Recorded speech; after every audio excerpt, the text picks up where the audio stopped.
ดีในสภาวะที่บ้านเมืองมีเหตุการณ์พิเศษกล่าวคือกรณีที่มีการประกาศใช้รัฐธรรมนูญฉบับชั่วคราวและรัฐธรรมนูญได้บัญญัติให้องค์กรที่ทำหน้าที่ในด้านนิติบัญญัติมีรูปแบบเป็นระบบสภาเดียวเช่นสภานิติบัญญัติแห่งชาติสภาในลักษณะดังกล่าวนี้จะเป็นองค์กรหลักในการตรากฎหมายแทนสภาผู้แทนราษฎรและวุฒิสภาทั้งนี้นับตั้งแต่อดีตจนถึงปัจจุบันรัฐธรรมนูญแห่งราชอาณาจักรไทยได้บัญญัติให้มีสภานิติบัญญัติแห่งชาติเพื่อทำหน้าที่ด้านนิติบัญญัติมาแล้วจำนวน6ชุดดังนี้ชุดที่1สภานิติบัญญัติแห่งชาติพุทธศักราช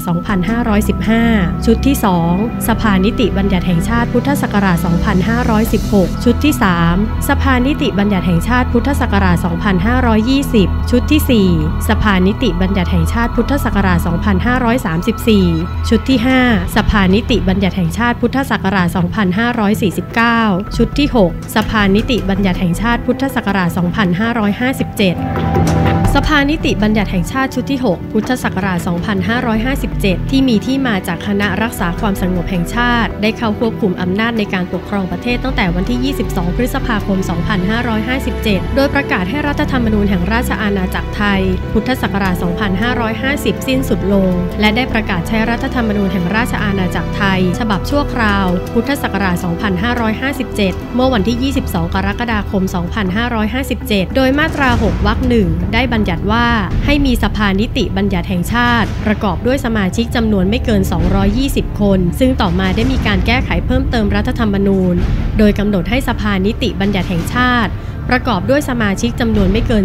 250คนโดยพระมหากษัตริย์ทรงแต่งตั้งจากผู้มีสัญชาติไทยมีอายุไม่ต่ำกว่า40ปีเป็นผู้มีความรู้ความสามารถความหลากหลายของบุคคลจากกลุ่มต่างๆโดยมีประธานและรองประธานสภานิติบัญญัติแห่งชาติที่มาจากการลงคะแนนเสียงของสมาชิกสภานิติบัญญัติแห่งชาติดังนี้ศาสตราจารย์พิเศษพรเพชรวิชิตชลชัยดำรงตำแหน่งประธานสภานิติบัญญัติแห่งชาตินายสุรชัยเลี้ยงบุญเลิศชัยดำรงตำแหน่งรองประธานสภานิติบัญญัติแห่งชาติคนที่1และนายพีรศักดิ์พอจิตดำรงตำแหน่งรองประธานสภานิติบัญญัติแห่งชาติคนที่2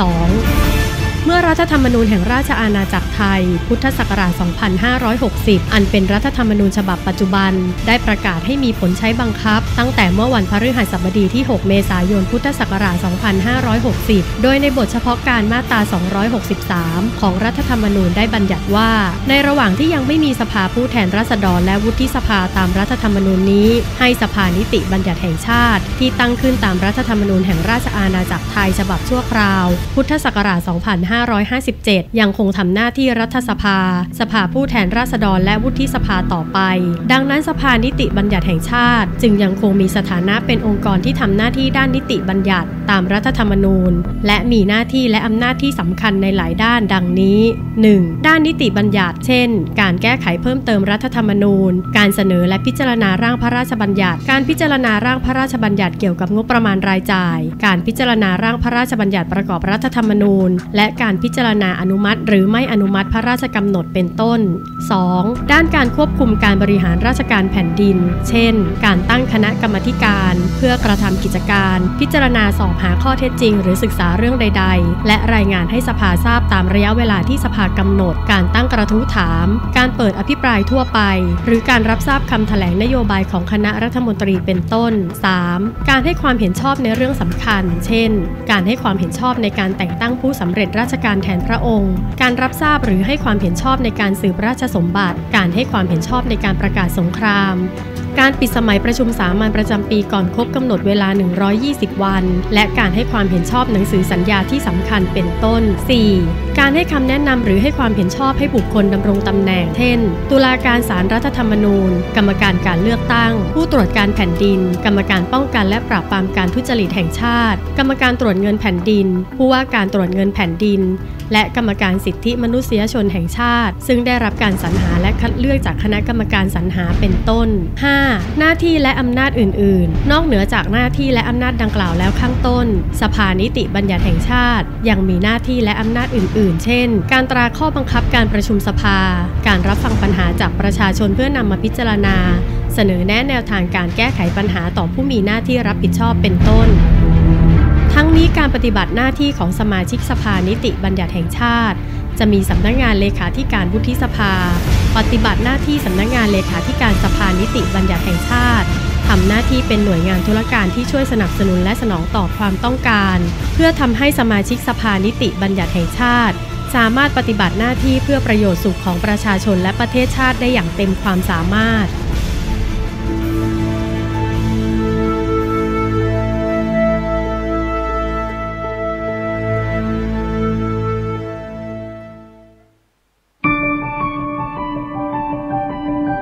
สัญญาประชาคมผูกใจไทยเป็นหนึ่ง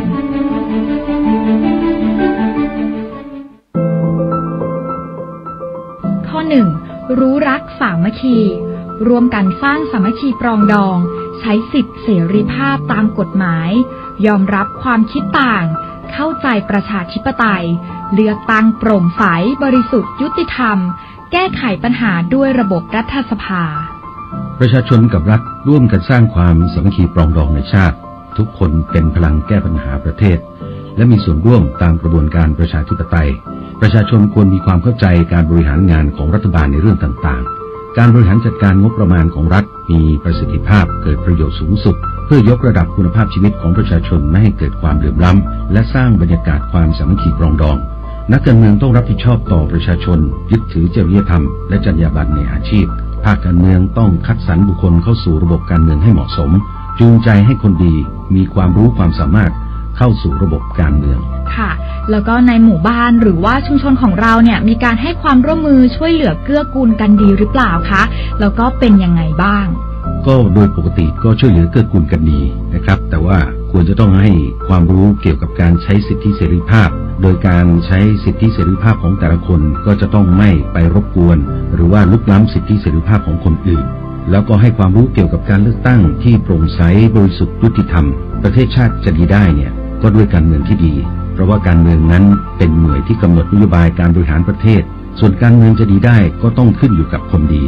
ซึ่งก็ต้องมีการพิจารณาเลือกคนที่ดีเพื่อที่จะไปกำหนดนโยบายที่ดีนั่นเองส่วนคนดีหมายถึงอะไรก็คงจะต้องไปมองว่าเป็นคนที่ยอมสละประโยชน์ส่วนตนเพื่อประโยชน์ส่วนรวมหรือว่าคนที่ทำประโยชน์แก่ประชาชนให้ได้รับการคุ้มครองดูแลมีคุณภาพชีวิตที่ดีและคนที่มุ่งมั่นสร้างสรรค์ความเจริญก้าวหน้าให้แก่ประเทศชาติเราทุกคนจึงต้องเลือกตั้งคนดีเข้าไปเป็นผู้แทนของเราอย่างไงล่ะบางคนหรือว่าบางกลุ่มที่มีความเห็นต่างค่ะแล้วเรามีวิธีการแก้ไขปัญหายังไงเพื่อไม่ให้ความเห็นที่แตกต่างกันเนี่ยนำไปสู่ความไม่เข้าใจกันตรงนี้ก็คงทุกคนจะต้องช่วยกันคิดนะครับแล้วก็กำหนดเป็นกติกาของสังคมในหมู่บ้านหรือว่าชุมชนนั้นๆเพื่อให้อยู่ร่วมกันได้อย่างสันติสุข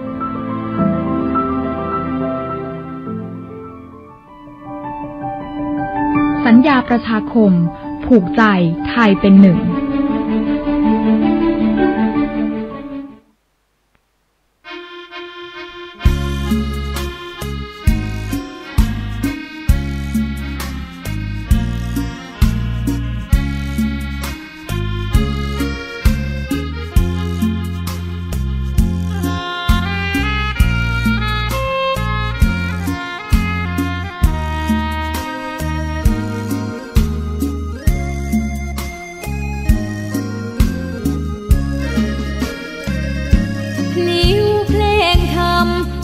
ถ้อยคำเข้าถึงจิตใจ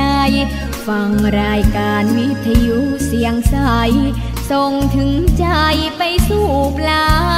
ยนาสารธรรมน้อมนำมองพระศาสดา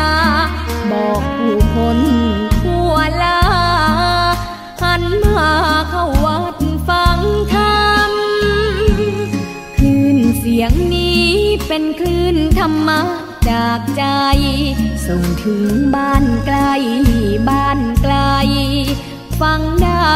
สุขใจล้ำยามดึกดื่นค่ำคืนมีงานต้องทำเป็นคลื่นสารธรรมเน้นย้ำธรรมะเพื่อนใจเสียงคลื่นธรรมบอกหลักธรรมให้คลายความเหงาฟังเสียงธรรมะเบาเบาบอกเล่าถึงคนบ้านไกลสื่อธรรมะบอกลดละละวางด้วยใจสื่อไปถึงสวงในเข้ ใจหลักธรรมหลักดีพลิ้วเพลงธรรมถูกสัมพันธ์จิตใจร่าเริงฟังสาระธรรมะบันเทิงรื่นเริงในชีวิตยามวันว่าง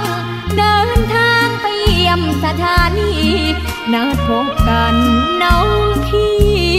วันนี้วันดีวันเสาร์สวดมนต์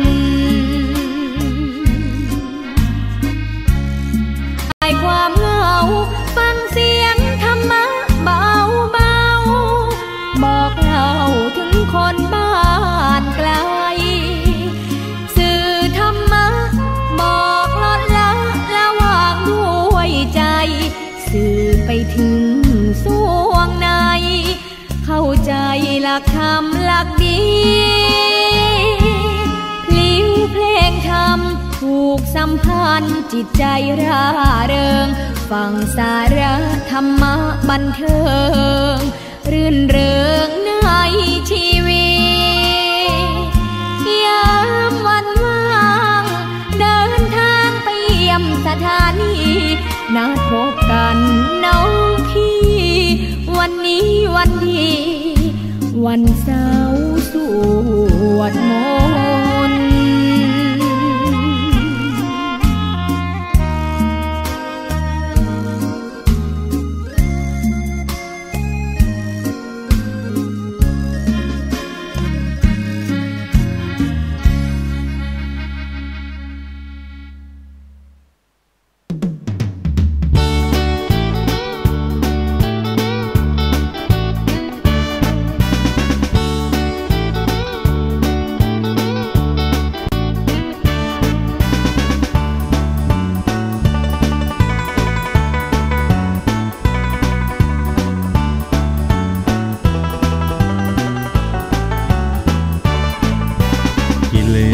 คืออะไร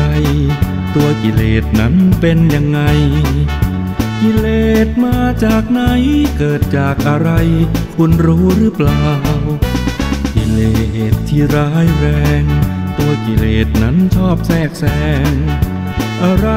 ที่แอบแฝงคอยทิ่มแทงยั่วให้เกิดกิเลสโลภะโทสะโมหะโลภะคือความอยากได้ดิ้นรนและขวนขวายทุกข์มากมายเพราะหลุมพรางกิเลส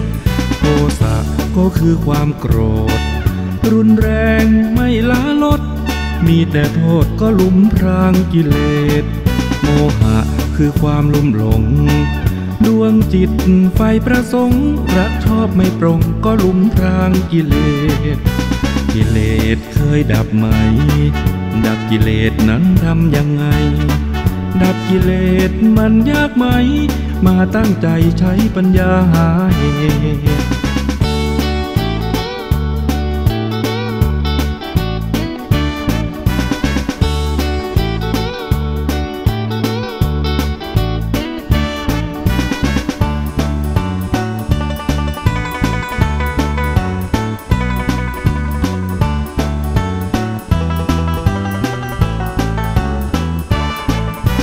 กิเลสคืออะไร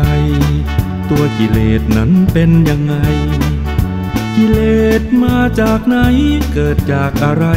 คุณรู้หรือเปล่ากิเลสที่ร้ายแรงตัวกิเลสนั้นชอบแทรกแซงอะไรที่แอบแฝงคอยทิ่มแทงยั่วให้เกิดกิเลสโลภะโทสะโมหะโลภะคือความอยากได้ดิ้นรนและขวนขวายทุกข์มากมายเพราะหลุมพรางกิเลสโทสะก็คือความโกรธรุนแรงไม่ละลดมีแต่โทษก็หลุมพรางกิเลสโมหะคือความลุ่มหลงดวงจิตไฟประสงค์รักชอบไม่ปรงก็หลุมพรางกิเลสกิเลสเคยดับไหมดับกิเลสนั้นทำยังไงดับกิเลสมันยากไหมมาตั้งใจใช้ปัญญาหาเหตุ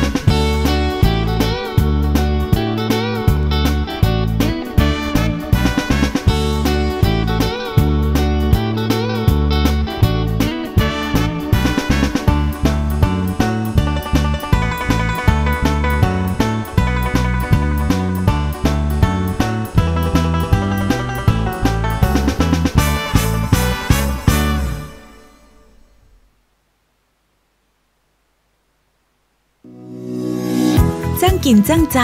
ใส่ใจสุขภาพกับสสจ.เจียงใหม่วันนี้เสนอตอนการกินยาน้ำให้ได้ผลเจ้าการกินยาน้ำให้ได้ผลควรใจจ้อนแบบใดปริมาณ1ช้อนชาหรือ5ซีซี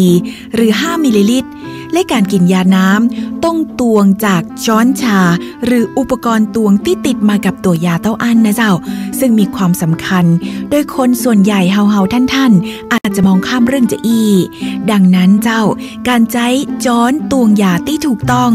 จะสามารถนำปริมาณยาเข้าสู่ร่างกายอย่างเหมาะสมเรื่องเล็กๆน้อยๆจะบดีมองข้ามนะเจ้าด้วยความปรารถนาดีจากสำนักงานสาธารณสุขจังหวัดเชียงใหม่แจ้งเบาะแสร้องเรียนเรื่องผลิตภัณฑ์สุขภาพสายด่วนอย 1556 เจ้า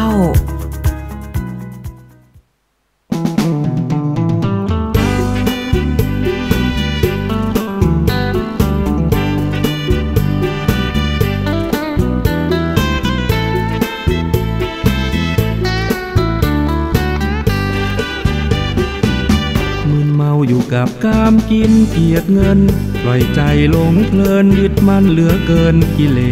สมวลมนุษย์นี่น่าสมเพชหอบเอากิเลสยัดไว้ใส่ในกมลแย่งชิงเอาเปรียบยุ่งเหยิงวุ่นวายผู้หญิงผู้ชายทำชั่วไม่อายเกลื่อนกลนต่างเชื่อเชือนย่ำยีตีปนนี่หรือคนที่เขียนไว้ด้วยขอความ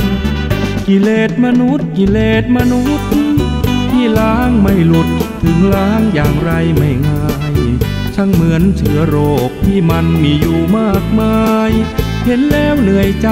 แก้ไขก็ไม่อยากทำเพื่อนปนกิเลสเสียจนมึนมัวบ้างลืมตนตัวเปลือกกลัวคิดชั่วกระนำผลสุดท้ายไม่วายล้มคว่ำเพราะผลของกรรมต้นเหตุกิเลสมนุษย์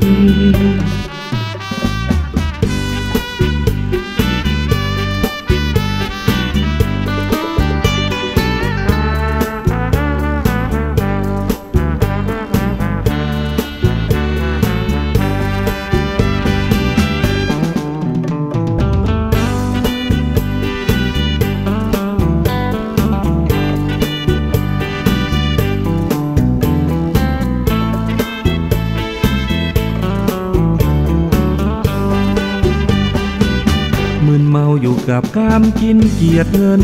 ปล่อยใจหลงเพลินยึดมั่นเหลือเกินกิเลสมวลมนุษย์นี่น่าสมเพชหอบเอากิเลสยัดไว้ใส่ในกมลแย่งชิงเอาเปรียบยุ่งเหยิงวุ่นวายผู้หญิงผู้ชายทำชั่วไม่อายเกลื่อนกลนต่างเชื่อเชือนย่ำยีปีปนนี่หรือคนที่เขียนไว้ด้วยขอความ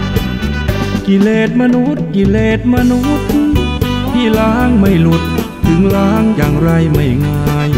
ช่างเหมือนเชื้อโรคที่มันมีอยู่มากมายเห็นแล้วเหนื่อยใจแก้ไขก็ไม่อยากทำเพื่อนปนกิเลสเสียจนมึนมัวบางลืมตนตัวเกลือกลัวคิดชั่วกระนำผลสุดท้ายไม่วายล้มคว่ำเพราะผลของกรรมต้นเหตุกิเลสมนุษย์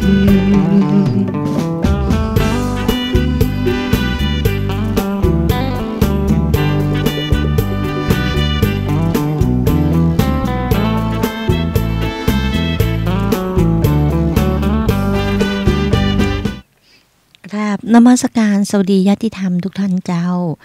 เพลงธรรมะนะเจ้า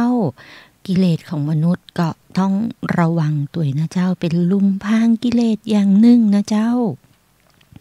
ความโลภโมโทสันเมื่อมีอำนาจนะเจ้าถ้าทำถูกต้องก็เป็นหน้าที่ที่เกิดจากความชอบธรรมนะเจ้าอำนาจแล้วมาจากไหนอำนาจแล้วมันต้องมาจากหน้าที่ก่อนนะเจ้าเพราะฉะนั้นหน้าที่ต้องมาก่อนนะเจ้าทำหน้าที่ให้ถูกต้องตามกรอบ การปฏิบัติงานนะเจ้าจึงมีอำนาจที่จะต้องรับผิดชอบในด้านงานต่างๆไม่ว่าจะงานวิชาการงานกฎหมายหรืองานในสารนิเทศต่างๆนะเจ้าหรืองานในการตรวจสอบนะเจ้าเพียงแต่ว่ากรอบที่คุณทำนั้นเป็นกรอบตามกฎหมายไหนกรอบตามตำแหน่งหน้าที่งานไหนนะเจ้าเพราะฉะนั้นที่ทนายปอเอามาฝากกันเป็นประจำทุกวันและขอเมตตาจากท่านพระครูสมุวิสุวัตรวรกิจโจรองเจ้าอาวาสวัดฝ่ายหินนะเจ้าได้โปรดเมตตาเปิดสปอตวิทยุเรื่องอำนาจหน้าที่และวิทยุรู้รักสามัคคีธรรมะเพื่อใจนะเจ้าอำนาจหน้าที่ของใครหน้าที่และอำนาจของสนช.นะเจ้าในช่วงปี2561ที่ผ่านมานะเจ้าในช่วงเวลานั้นทนายปอนำมาฝากเป็นประจำนะเจ้าและก็จะมีสาระในเรื่องของรออะไรนะเจ้ารออะไรนั้นเป็นประโยชน์เหมือนไร้สาระแต่ก็มีสาระกฎหมายที่น่าสนใจหลายเรื่องนะเจ้าแต่ช่วงนี้ยังมามีรออะไรที่ใหม่ๆมาฝากนะเจ้าเป็นอำนาจหน้าที่ของสำนักงานสภานิติบัญญัติแห่งชาตินะเจ้าและคนที่ปฏิบัติหน้าที่เป็นเลขาคือสำนักงานสภานิติบัญญัติแห่งชาติก็คือสำนักงานเลขาธิการวุฒิสภานะเจ้าและอำนาจหน้าที่ของเลขาธิการวุฒิสภามีอย่างพ้องนะเจ้าก็ดูแลวิชาการและดุลการของวุฒิสภานะเจ้า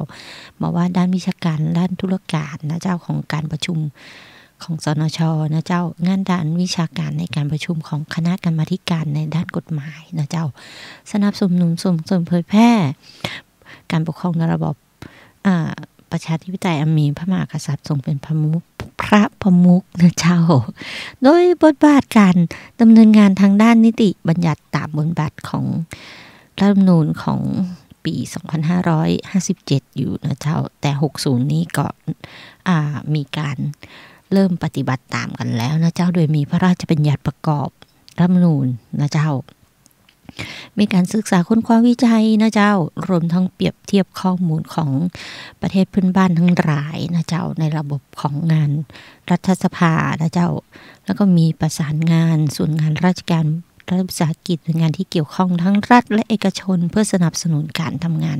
ของวุฒิและสมาชิกวุฒิถ้าปัจจุบันก็จะต้องเป็นสนช.นะเจ้าและสมาชิกสนช.ปฏิบัติหน้าที่ตามกฎหมายระเบียบข้อบังคับประกาศคำสั่งนะเจ้าของสำนักงานเลขาในการสนับสนุนภารกิจของสนช.บอกว่าเรื่องงบบอกว่าเรื่องบุคคลบอกว่าเรื่องวัสดุอุปกรณ์นะเจ้าปฏิบัติหน้าที่อื่นตามที่สนช.เปิ้ลได้แนะนำและทำนะเจ้าทนายปอก็เอามาจากเว็บไซต์ของสภานิติบัญญัติแห่งชาตินะเจ้าตอนนี้ไทม์ไลน์ของสภานิติบัญญัติแห่งชาติเริ่มลดน้อยถอยลงแล้วนะเจ้าตอนก็จะมีงานในด้านต่างๆขึ้นมาในเรื่องของไทม์ไลน์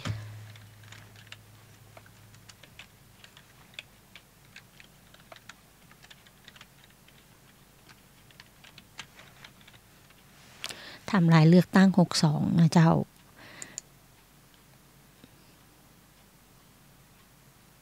เปิ้นบอกว่าถ้าบ่มีเหตุอะไรอย่างเกิดขึ้นเนี่ยก่อนนะเจ้าเลือกตั้งตามรัฐธรรมนูญ2560ประกอบตามพระราชบัญญัติประกอบรัฐธรรมนูญนั้นก็ตามดูกันนะเจ้าว่านับถอยหลังนะเจ้าเริ่มตั้งแต่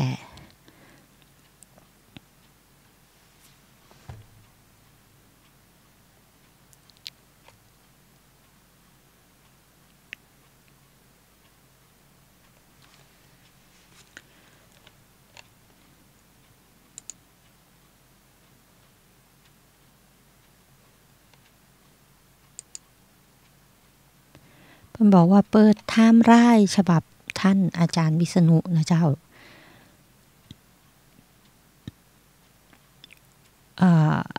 ช่วงไหนดีก็ที่ผ่านมาก็วันที่11นะเจ้าธันวา บอกว่าพระราชบัญญัติว่าด้วยการเลือกตั้งสสก็แล้วเสร็จต้องจัดการเลือกตั้งภายใน150วันนะเจ้าภายในวันที่9พฤษภาคม62เพราะฉะนั้นสนช.เปิดรับกฎหมายใหม่ในวันที่28เพื่อพิจารณาเป็นวันสุดท้ายนะเจ้าสนช.ทำงานถึง15กุมภาพันธ์62ระหว่างเปิดรับสมัครสสพรรคการเมืองต้องส่งรายชื่อผู้ที่เสนอเป็นนายกนะเจ้าแล้วมกราคมคราวนี้นะเจ้าวันที่2มกราคมกกต.ส่งรายชื่อผู้ผ่านสวไปแล้วนะเจ้าแล้วก็วันที่24นะเจ้าวันที่24กุมภาพันธ์เลือกตั้งสสตามที่คาดการณ์นะเจ้า9กุมภาพันธ์62คณะกรรมการสรรหาสวส่งรายชื่อ400คนให้คสช.เลือกเหลือ194คนนะเจ้าแต่ตอนนี้เป็นส่งไปแล้วนะเจ้าสำหรับรายชื่อให้คสช.เลือกนะเจ้า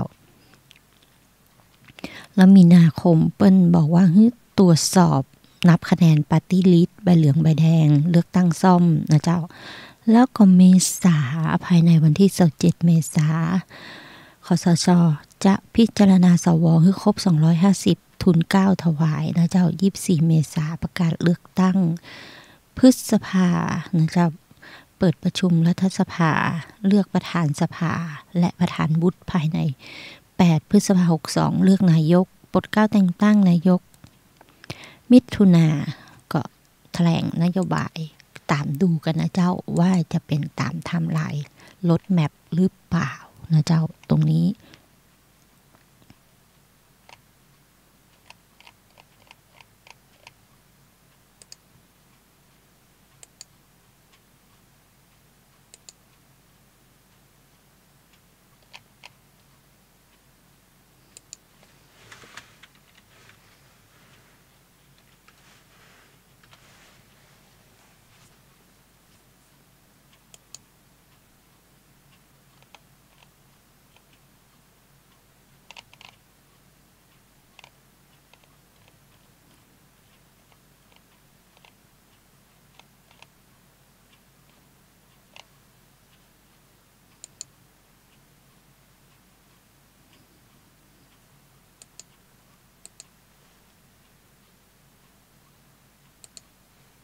เข้ามาดูสาระของลออะไรเล็กๆน้อยๆเจ้าของสำนักงานเลขาวุฒิสภาเปิ้นฝ่ายกฎหมายเพิ่งทำนะเจ้ากำลังโพสต์ว่าคนอื่นโดยใช้ถ้อยคำที่หยาบคายอยู่นี่ครับนี่มันพื้นที่ส่วนตัวของผมจะทำอะไรก็ได้ทำอย่างนี้อาจติดคุกได้เลยนะครับเนี่ยติดคุกเลยเหรอคุณเอาอะไรมาพูดนี่คุณไม่รู้หรอครับว่าสนช.ให้ความเห็นชอบและประกาศใช้เป็นกฎหมายแล้วนะครับ แล้วรออะไรอ่ะ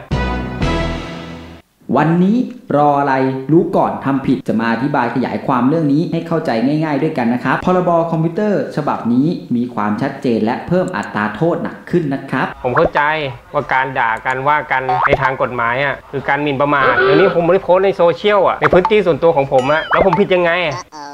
การด่าว่ากันถือว่าผิดกฎหมายในเรื่องหมิ่นประมาทนะครับส่วนในมุมของพรบคอมพิวเตอร์การโพสต์ด่าว่าผู้อื่นไม่มีมูลความจริงหรือถูกตัดต่อผู้ถูกกล่าวหาเอาผิดผู้โพสต์ได้เช่นผู้ที่เราไปโพสต์ใส่ความเขาไม่เคยทุจริตถือว่าคุณหมิ่นประมาททางโฆษณานะครับกรณีนี้คุณผิดพรบเต็มนะครับถ้าโพสต์ของผมมันผิดพรบคอมพิวเตอร์การกดไลค์รูปกดไลค์ข้อความที่ผมอยากกดไลค์อ่ะมันจะไม่ผิดอีกเหรอ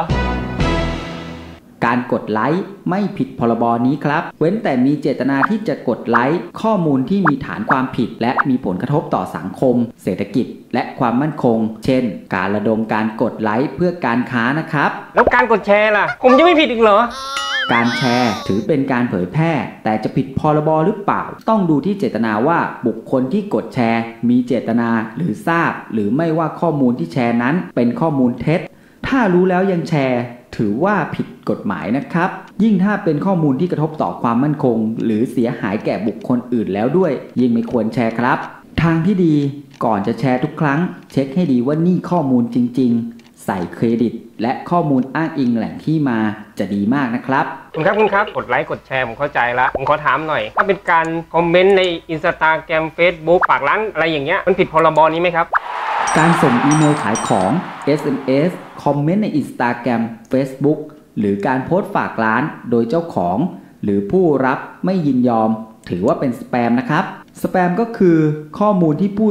ส่งให้ผู้รับโดยที่ผู้รับไม่มีโอกาสที่จะปฏิเสธในการตอบรับนั่นเองครับพรบคอมพิวเตอร์เป็นเรื่องที่ใกล้ตัวและเกี่ยวข้องกับเราแทบจะทุกคนเพราะทุกวันนี้เราใช้สมาร์ทโฟนและอินเทอร์เน็ตกันเป็นประจำทุกวันจะได้ไม่ตกเป็นเหยื่อหรือถูกหลอกลวงจากบุคคลที่เอากฎหมายนี้ไปใช้ผิดประเภทเพื่อแสวงหาประโยชน์โดยมิชอบกันนะครับหากมีข้อสงสัยเกี่ยวกับกฎหมายส่งมาสอบถามเราได้ที่ Facebook Fanpage สภานิติบัญญัติแห่งชาติแล้วกลับมาพบกับเราได้ใหม่ทุกวันที่1ของทุกเดือนและอย่าลืมกดติดตามรวมถึงกระดิ่งแจ้งเตือนด้วยนะครับ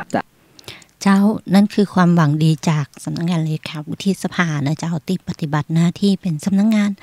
เลขาของสภานิติบัญญัติแห่งชาตินะเจ้าเพิ่นก็เอามาทำคลิปนะเจ้าเหมือนจะไร้สาระแต่ไม่ไร้สาระในเรื่องของพระราชบัญญัติคอมพิวเตอร์นะเจ้าพระราชบัญญัติคอมพิวเตอร์ก็คือพระราชบัญญัติว่าด้วยการกระทำความผิดเกี่ยวกับคอมพิวเตอร์ซึ่งคอมพิวเตอร์ที่ว่านี้เป็นได้ทั้งคอมพิวเตอร์ตั้งโต๊ะนะเจ้าโน้ตบุ๊กนะเจ้าสมาร์ทโฟนนะเจ้าหลากหลายนะเจ้าระบบคอมด้วยซึ่งเป็นพระราชบัญญัติที่ตั้งขึ้นมาเพื่อป้องกันควบคุมการกระทำผิดที่เกิดขึ้นได้จากการใช้คอมนะเจ้าใครที่ทำผิดเกี่ยวกับคอมก็จะต้องได้รับการลงโทษตามที่พระราชบัญญัติคอมพิวเตอร์เพิ่นเขียนไว้นะเจ้าปัจจุบันนี้มีคนใช้คอมพิวเตอร์ทุกครอบครัวนะเจ้าเกือบจะทุกครอบครัวถ้าบะใจชนชั้นล่างจริงๆถ้านายปอใจกำอู้ที่ผิดนะเจ้าสุมาเธอคือถ้าบาดใจคนที่มีรายได้น้อยจริงๆขนาดคนที่มีรายได้น้อยยังมีมือถือสมาร์ทโฟนนะเจ้าในราคาที่สูงริ้วเลยในลักษณะนั้นนะเจ้าทนายปอจึงเอามาฝากหมู่เฮานะเจ้าในเรื่องการชั่วกันแชร์นี่นะเจ้าสมาร์ทโฟนเป็นจำนวนมากนะเจ้าอาจใช้ในทางที่เป็นประโยชน์แต่บางคนเนี่ยนะเจ้าเอาไปใช้ทำร้ายคนในทางอ้อมได้ก็ได้ยินข่าวการกระทำความผิดทางคอมพิวเตอร์ซึ่งบางเหตุการณ์ก็สร้างความเสียหายมาน้อยนะเจ้าเลยต้องมีพระราชบัญญัติออกมาควบคุมในเมื่อการใช้คอมเป็นเรื่องใกล้ตัวเฮาเป็นเรื่องที่เฮาต้องรู้เอาไว้นะเจ้าเผลอบ่ได้นะเจ้าเผลอเป็นเซตเลยนะเจ้าบางทีไปอย่างการถ่ายรูปนะเจ้ามีคนถ่ายรูปตึกเอ็นนะเจ้าลักษณะเอ็นนะเจ้าแล้วก็เอาไปโพสต์ข้อความประมาณว่าตึกสุดนะเจ้าลงบนโลก Facebook ออนไลน์นะเจ้าเลยทำให้หลายคนตกอกตกใจนะเจ้าแต่พอเอามาสอบข้อเท็จจริงแล้วนะเจ้าตรวจสอบตึกนั้นเป็นเพียงดีไซน์ของอาคารที่เพิ่นตั้งใจจะให้เอ็นนะเจ้าเลยทำให้เจ้าของโพสต์ถูกตำรวจเรียกสอบสวนเพราะเข้าข่ายความผิดพระราชบัญญัติคอมพิวเตอร์มาตรา14วงเล็บ2นำความเท็จเข้าระบบคอมอันเป็นเท็จก่อให้เกิดความตื่นตระหนกนะเจ้าอีกเคสหนึ่งที่น่าสนใจคือพระราชบัญญัติคอมพิวเตอร์สามารถคุ้มครองคนที่ใช้งานคอมพิวเตอร์ได้ด้วยเจ้าอย่างเช่นกรณีของคุณคนหนึ่งนะเจ้าถูกตั้งข้อหาหมิ่นประมาทพระราชบัญญัติคอมพิวเตอร์จากสมาร์ทโฟนมาตรา14วงเล็บ1การใช้โพสต์ Facebook เกี่ยวกับเหตุการณ์ที่ตำรวจเข้าค้นบ้านโดยอ้างมาตรา14ซึ่งคนที่ถูกค้นบ้านก็ยื่นหนังสือร้องความเป็นธรรมต่อศาลว่าปัจจุบันนะมีพรบคอมพิวเตอร์คือยกเลิกมาตรา14ของพรบคอมและบัญญัติไว้ว่าห้ามไม่ให้นำบทบัญญัติดังกล่าวมาใช้ลงโทษกับการกระทำความผิดฐานหมิ่นประมาทจึงขอให้อัยการมีคำสั่งไม่ฟ้องในข้อหาพรบคอมผลก็คืออัยการศาลจังหวัดราชบุรีก็มีคำสั่งไม่ฟ้องคดีบริบูรณ์ในข้อหาตามพระราชบัญญัติคอมพิวเตอร์เราจึงเริ่มเห็นว่ามีการใช้พรบคอมอย่างจริงจังและมีการปรับใช้ให้ตรงกับพระราชบัญญัติที่แก้ไขไม่ใช่แค่จับกลุ่มผู้กระทำความผิดยังคุ้มครองผู้ที่ไม่มีความผิดในพระราชบัญญัติ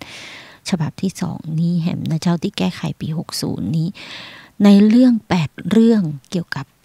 สิ่งที่ห้ามทำในพระราชบัญญัติคอมพิวเตอร์นะเจ้า1นะเจ้าชาวเน็ตทั้งหลายระวังไว้นะเจ้า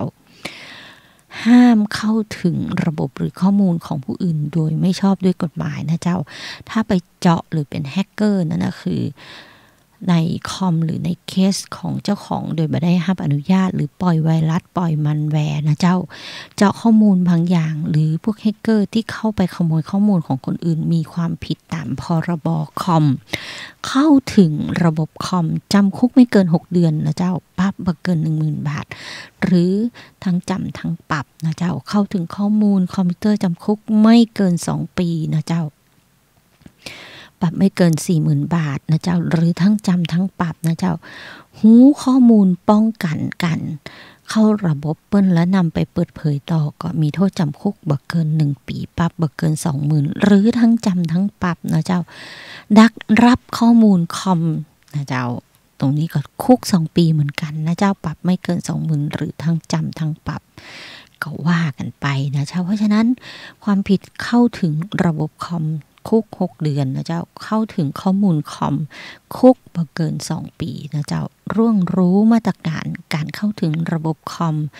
คุกบ่เกิน1 ปีปรับบ่เกิน 40,000 บาทนะเจ้าเข้าถึงระบบคอมคุกไม่เกิน6 เดือนปรับไม่เกิน 10,000 บาทหรือทั้งจำทั้งปรับเข้าถึงข้อมูลคอมพิวเตอร์จำคุกไม่เกิน2 ปีปรับไม่เกิน 40,000 บาทหรือทั้งจำทั้งปรับนะเจ้าร่วงรู้ข้อมูลเปิ้นนะเจ้าจำคุกไม่เกิน1 ปีปรับไม่เกิน 20,000 บาทนี่พยายามจะเน้นย้ำนะเจ้าหลายท่านบอกแล้วว่าตรงนี้มีแล้วนะเจ้านานแล้วนะเจ้าในเรื่องกฎหมายป้องกันการเข้าระบบคอมนี้นะเจ้าและแถมอันนึงนะเจ้าห้ามทำอันที่2ก็คือแก้ไขดัดแปลงหรือทำให้ข้อมูลผู้อื่นเสียหายนะเจ้าตามมาตรา9 ถึง 10นะเจ้าก็เปิ้นก็บอกว่าใครที่เข้าไปทำลายข้อมูลแก้ไขเปลี่ยนแปลงข้อมูลของผู้อื่นในระบบคอมพิวเตอร์ของผู้อื่นนะเจ้าทำให้คอมพิวเตอร์นั้นบ่สามารถทำงานได้นะเจ้าหรือเข้าไปต่อต้านด้วยการเข้าขัดขวางทำลายระบบคุกบ่เกิน5 ปีปรับบ่เกิน 100,000 หรือทั้งจำทั้งปรับนะเจ้าก็ระวังตัวนะเจ้า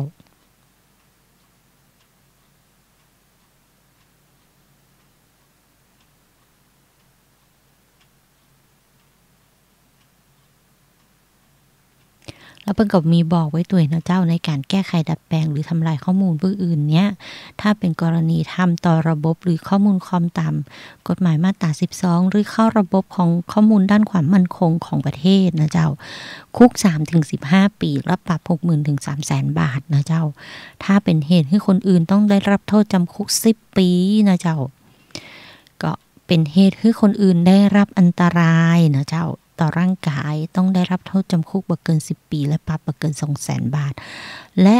ถ้าเป็นเหตุให้บุคคลอื่นถึงแก่ความตายคุกนะเจ้า 5-20 ปีและปรับบ่เกิน 200,000 บาทนะเจ้า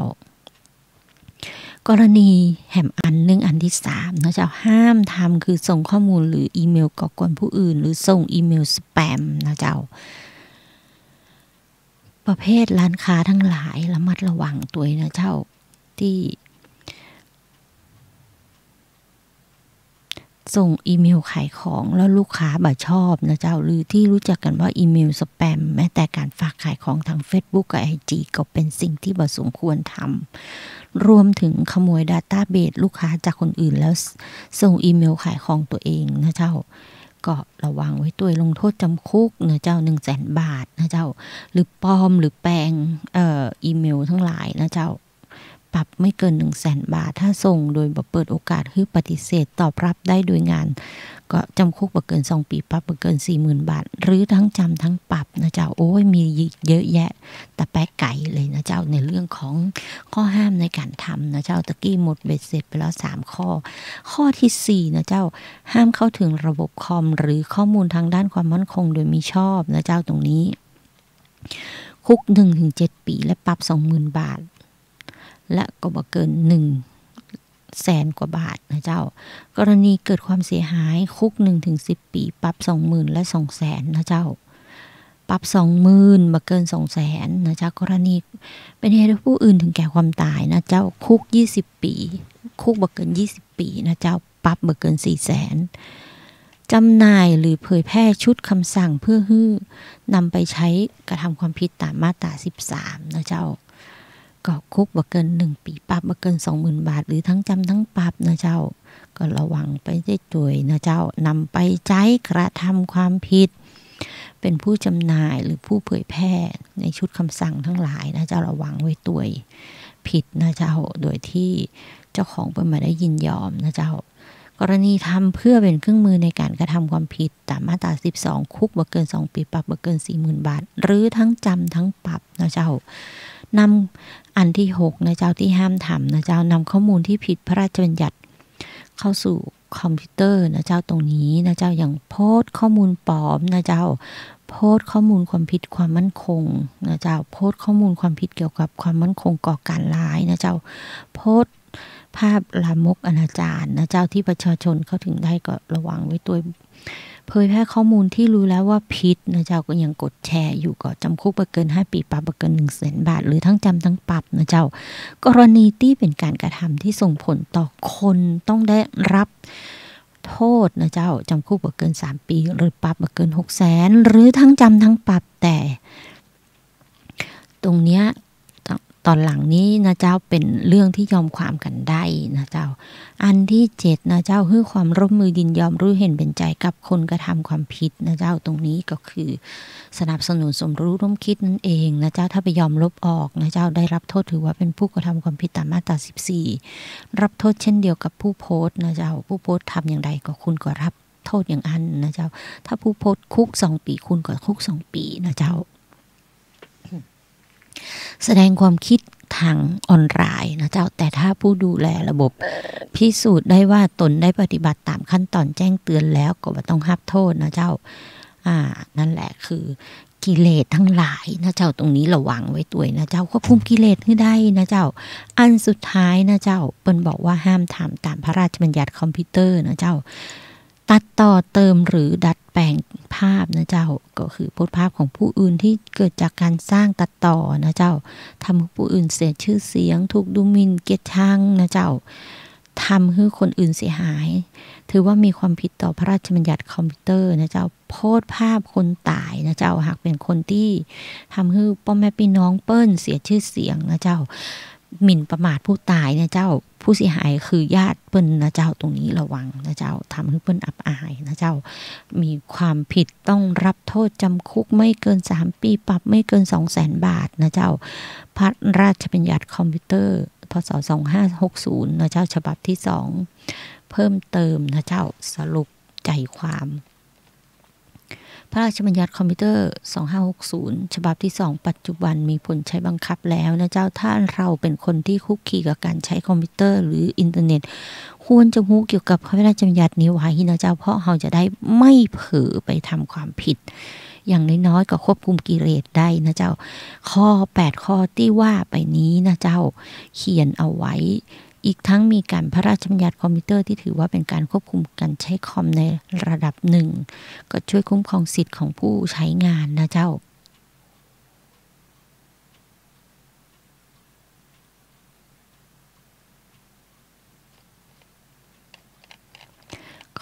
8ข้อนั้นน่ะก็คือนะเจ้าห้ามเข้าถึงระบบหรือข้อมูลของผู้อื่นโดยไม่ชอบนะเจ้าห้ามแก้ไขดัดแปลงหรือทำให้ข้อมูลผู้อื่นเสียหายนะเจ้าส่งข้อมูลหรืออีเมลก่อกวนผู้อื่นหรือส่งสแปมนะเจ้าบทลงโทษคุกนะคะเข้าถึงระบบหรือข้อมูลด้านความมั่นคงของผู้อื่นโดยไม่ชอบนะเจ้าเป็นสิ่งที่ห้ามทำห้ามจำหน่ายหรือเผยแพร่ชุดคำสั่งเพื่อนำไปใช้กระทำความผิดนะเจ้านำข้อมูลที่ผิดพระราชบัญญัติคอมพิวเตอร์เข้าสู่คอมพิวเตอร์นะเจ้าก็ผิดคุกนะเจ้าให้ความร่วมมือยินยอมรู้เห็นเป็นใจกับผู้กระทำความผิดนะเจ้าระวังไว้ตัวนะเจ้าก็คือผู้สนับสนุนนั่นเองนะเจ้าต่อเติมหรือดัดแปลงภาพนะเจ้าก็ระวังไว้ตัวนะเจ้าถ้าทำกับคนที่ตายไปแล้วนะเจ้าผู้เสียหายก็คือญาติพี่น้องเปิ้ลนั่นเองนะเจ้าก็เป็นพระราชบัญญัติคอมพิวเตอร์ที่เปิ้ลก็เขียนขึ้นมาเพื่อคุ้มครองคนใจคอมพิวเตอร์ทั้งหลายและคนที่บ่ได้ใจคอมพิวเตอร์และถูกนำข้อมูลมาลงโซเชียลนะเจ้าก็บล็อกเกอร์ทั้งหลายก็ระวังไว้ตัวนะเจ้า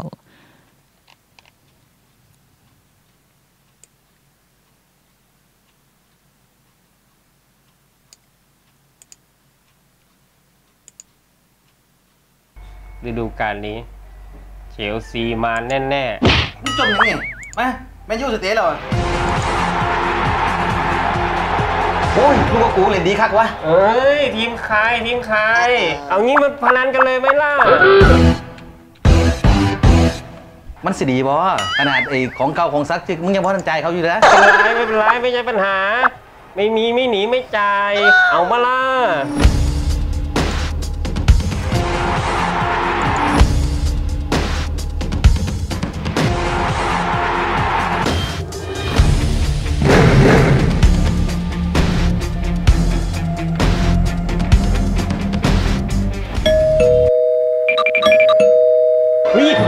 รู้ได้ไงว่ากูอยู่นี่เนี่ยเดี๋ยวหนีทำไมครับเนี่ยไม่หนีได้ไงเจ้าหนี้มาทวงหนี้ไม่มีเงินให้จ่ายเขาอีกดอกก็วิ่งอย่างกับอาซาโอ้ย Oh my God วิ่งหนีไม่เป็นท่าแบบนี้แสดงว่าคุณยังไม่รู้สิครับเนี่ยว่าลูกหนี้และเจ้าหนี้เขามีพรบการทวงถามหนี้พ.ศ. 2558มาบังคับใช้แล้วนะครับแล้วรออะไรอ่ะวันนี้รออะไรรู้ก่อนทำผิดจะพาคุณทำความเข้าใจเกี่ยวกับพรบทวงถามหนี้พ.ศ. 2558เพราะเจ้าหนี้และลูกหนี้จะได้เข้าใจตรงกันนะครับแล้วใครทวงหนี้เราได้บ้างต้องเป็นผู้ที่จดทะเบียนทำธุรกิจทวงถามหนี้และผู้ทวงถามหนี้ต้องมีหนังสือมอบอำนาจจากเจ้าหนี้หรือสถาบันการเงินมาทวงหนี้นะครับถ้าเขาไม่เจอผมอะทวงคนอื่นได้เปล่า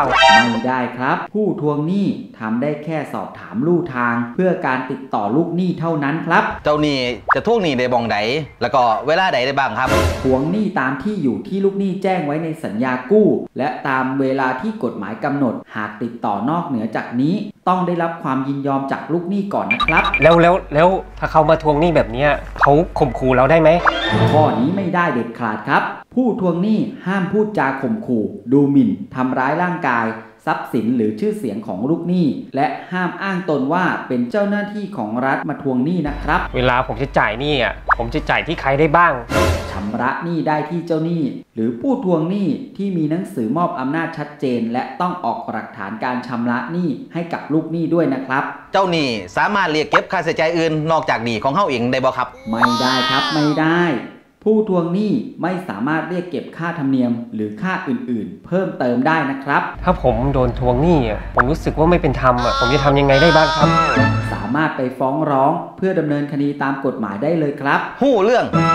เวลาใกล้จะหมดแล้วเอาไว้แค่นี้ก่อนนะครับเดี๋ย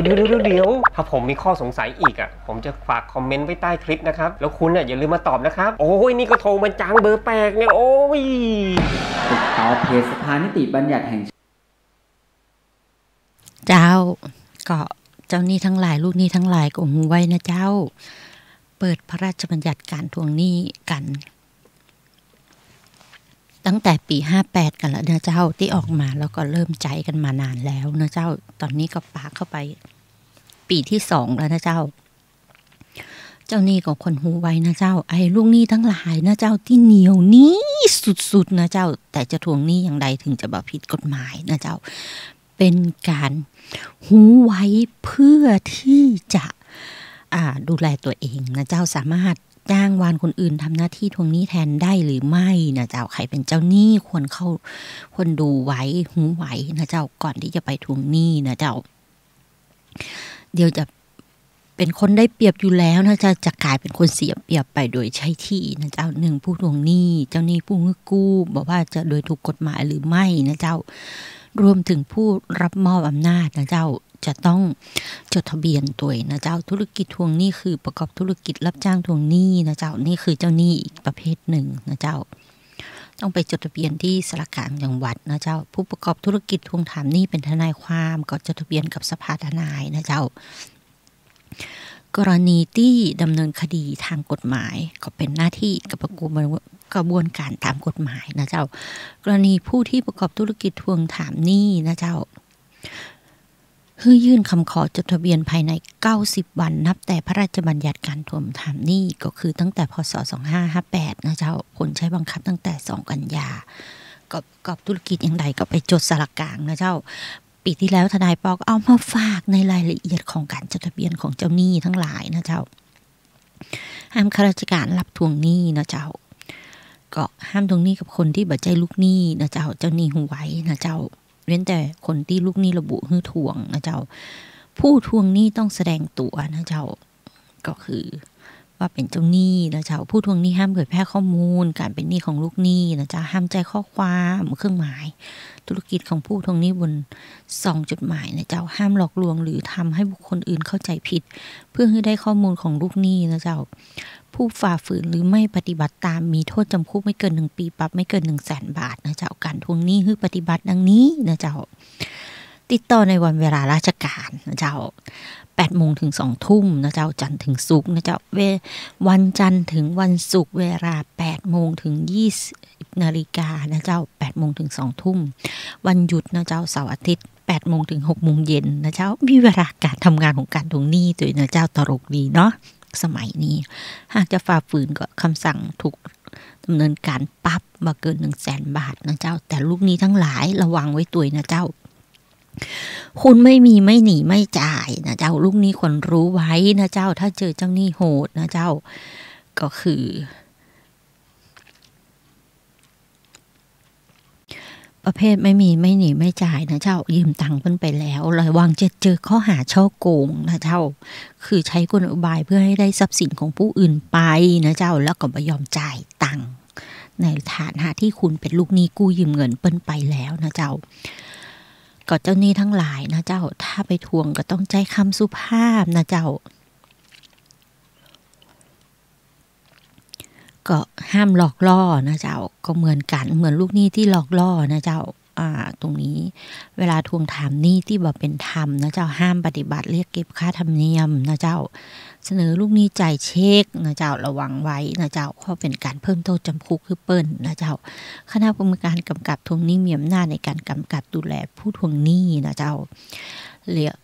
คณะกรรมการกำกับทวงหนี้ในจังหวัดเชียงใหม่ก็อยู่ศูนย์ราชการนะเจ้าผู้ว่าเป็นประธานสภาทนายความเป็นประธานโดยตำแหน่งนะเจ้าคือที่ทำการปกครองกองบัญชาการตำรวจมีอำนาจรับร้องเรียนทวงหนี้ผิดกฎหมายด้วยนะเจ้าก็นั่นแหละคือวันนี้ได้2 สาระนะเจ้าสาระกฎหมายพระราชบัญญัติคอมพิวเตอร์นะเจ้าและสาระในเรื่องพระราชบัญญัติการทวงหนี้แล้วก็หมดเวลาแล้วเหลือแค่1 นาทีธรรมะใดไม่ประเสริฐเท่าจิตใจเรานะเจ้าต้องปฏิบัติด้วยนะเจ้าถ้าบัดน้อมมาปฏิบัตินะเจ้า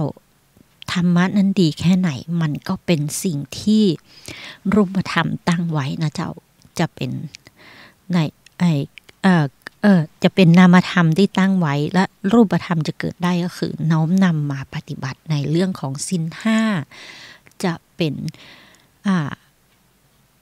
สิ่งป้องกันบ่ให้กิเลสเกิดขึ้นนะเจ้าก็รักษาชีวิตรักษาจิตตัวเองด้วยศีล 5นะเจ้านมัสการลาและสวัสดี